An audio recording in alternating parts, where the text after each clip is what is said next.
In a new interview, President Trump continued to place the blame for the ongoing government shutdown on Democrats, but offered few solutions as we reach day 34 of this standoff. All we're doing is we keep voting. I mean, the Republicans are voting almost unanimously to end it, and the Democrats keep voting against ending it. You know, they've never had this. This has happened like 18 times before. The Democrats always voted for an extension, always saying, give us an extension, we'll work it out. They've lost their way. They become crazed lunatics. And all they have to do, Nora, is say, let's vote. I'm not going to do it by being extorted by the Democrats who have lost their way. There's something wrong with these people. So then what happens on November 15th when the troops don't get a paycheck? Schumer is a basket case, and he has nothing to lose. He's become, I just left Japan, he's become a kamikaze pilot. Sounds like it's not going to get solved, the shutdown. It's going to get solved, yeah. Oh, it's going to get solved. How? We'll get it solved. Eventually, they're going to have to vote. You're saying the Democrats will capitulate? I think they have to. That how remains a big question, unanswered at this point, because the Trump administration is also grappling with the fact that they have until noon today to update a federal judge who ruled last week that the Agriculture Department must disperse SNAP benefits after nearly 42 million Americans lost benefits Saturday because of the shutdown.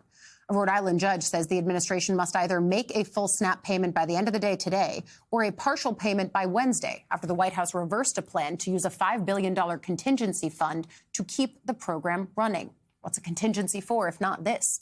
Over 42 million Americans rely on SNAP, and the shutdown has led to long lines at food banks and emergency food distribution centers.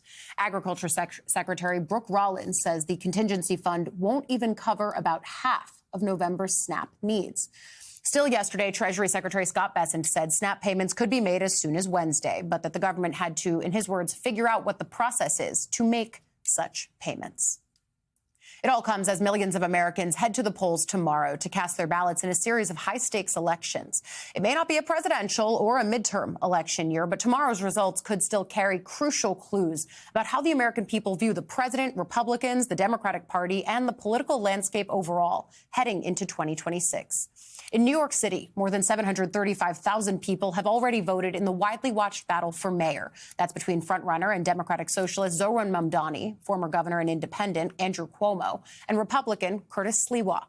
And then in New Jersey and Virginia, voters are weighing in on the race for governor, with more than 1 million people already voting in each state, as both Democratic candidates seek to close out their campaigns by tying their opponents to President Trump. And in California, redistricting is on the ballot. Voters set to decide whether or not to redraw the state's congressional map to help Democrats gain up to 5 additional seats. It's a counterpunch to Republican redistricting efforts in Texas.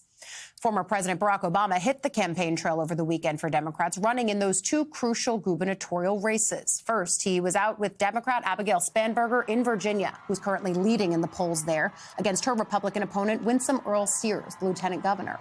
After taking the stage, Obama highlighted what's at stake here, criticizing congressional Republicans and President Trump. Let's face it, our country and our politics are in a pretty dark place right now. It's hard to know where to start, because every day this White House offers up a fresh batch of lawlessness and recklessness and mean-spiritedness and just plain craziness. For ordinary families, costs haven't gone down, they've gone up. Partly thanks to this shambolic tariff policy. Young people trying to get a start in life are having a tougher time than ever finding a job. Entry-level hiring is down 16% from last year. Hundreds of thousands of federal employees, including a lot of people here in Virginia, have lost their jobs to pay for those billionaire tax cuts.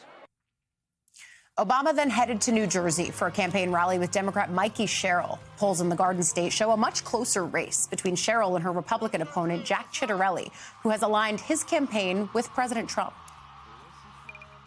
Mikey's opponent has now run for governor 3 times in a row.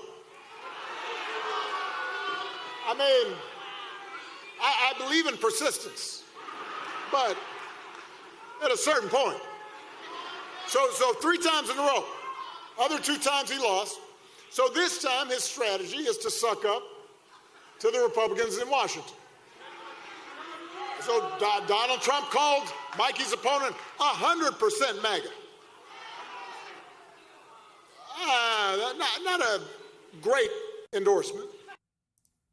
Of course, those gubernatorial races in both Virginia and New Jersey take place tomorrow.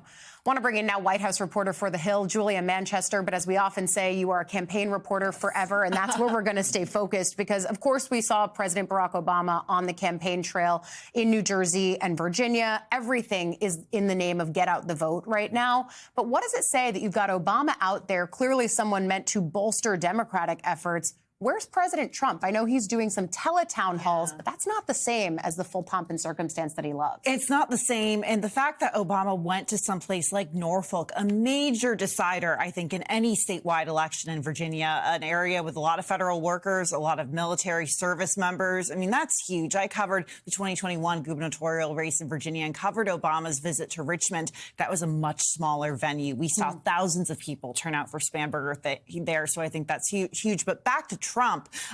We're seeing Trump be very vocal on Truth Social. He's been vocal in Virginia, for example, on the attorney general race in the state. Of course, there's that texting scandal involving Democratic nominee Jay Jones. President Trump has vocally endorsed incumbent Jason Miyares, the Republican in that race. However, he notably has not formally endorsed Winsome Earl Sears. We'll see if there's any sort of formal endorsement here tonight. We know that Republicans tend to be a day of voters, so we could definitely see potentially this having an impact. But even in New Jersey, where we saw President Trump really narrow the margins in 2024, where we've seen Jack Ciattarelli, I mean, President Obama mentioned he's run for governor 3 times, but he came closer than expected in 2021. You would think that President Trump sees opportunity there. But as you say, Ali, he's very notably staying on the sidelines, at least in terms of campaigning in person. Yeah, I think the New Jersey race really has some interesting themes that could be instructive going forward. It's a state that we saw go kind of swing into a more reddish category than I think we thought that it might. President Biden winning that state by 16 points in 2020, then Kamala Harris only winning it by 6. A lot of that driven in part by Hispanic voters in the Garden State. And now it's an open question of will they stay with Will they stay with Republicans? Does it matter if Trump is on the ballot? All of that is going to kind of be an open question. But you're right that is, I think, the more interesting race to watch as it's supposed to be tighter as well. Of course, the other one that we're taking a close look at is happening in New York City. What do you see right now for Democrats who are all but likely to have Zohran Mamdani, not just as the next mayor, but likely as a big face for the future of the party? Well, first of all, I was struck looking at the campaign over the weekend in New York City, obviously a big weekend for New York with the marathon. But Zohran Mamdani obviously going out into areas, Staten Island, for example, Republican strongholds in New York, but also really revving up the young vote. He was at nightclubs Saturday night going into Sunday morning, really looking to campaign, turn out that vote.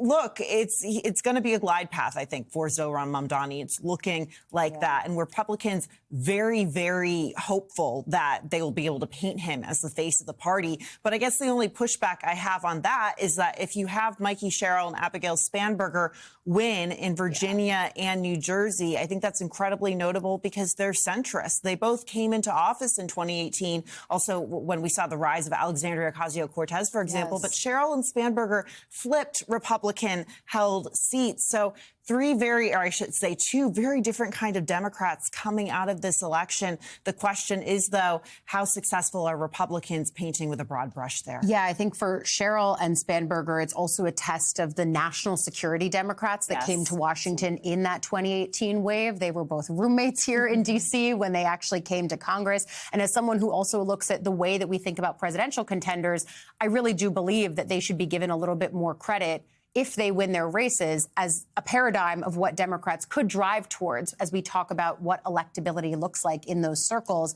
That is, I think, one of my final thoughts. The other piece of this that I'm factoring in is as all of these races hinge on affordability in large part, the way that in our new NBC News poll, it shows that 2/3 of voters say that they don't think Trump is handling the economy correctly. How do you square that circle? I mean, that was an issue that Republicans were running away with, and especially President Trump. Well, I think maybe what is it, a year later after President Trump won that election, we're still seeing affordability being a huge issue. And I think voters were hoping to see something change quickly, but instead we're seeing inflation either, stay around the same level, maybe go down a little bit, but they're not seeing much of a difference, or they don't feel as much of a difference. So I think that's what's being reflected in that poll. Yeah, and I think we're going to ultimately see if voters are picking up on that thread, or if it's a federal worker that is picking up on what happened with DOJ and the ongoing government shutdown in Virginia. There's so many different threads of this. We're going to be following all of them. You teed us up perfectly. Julia Manchester, thank you. You've got some new reporting up on your normal White House beat as well. Busiest woman. Thank you for joining us here. Thank you.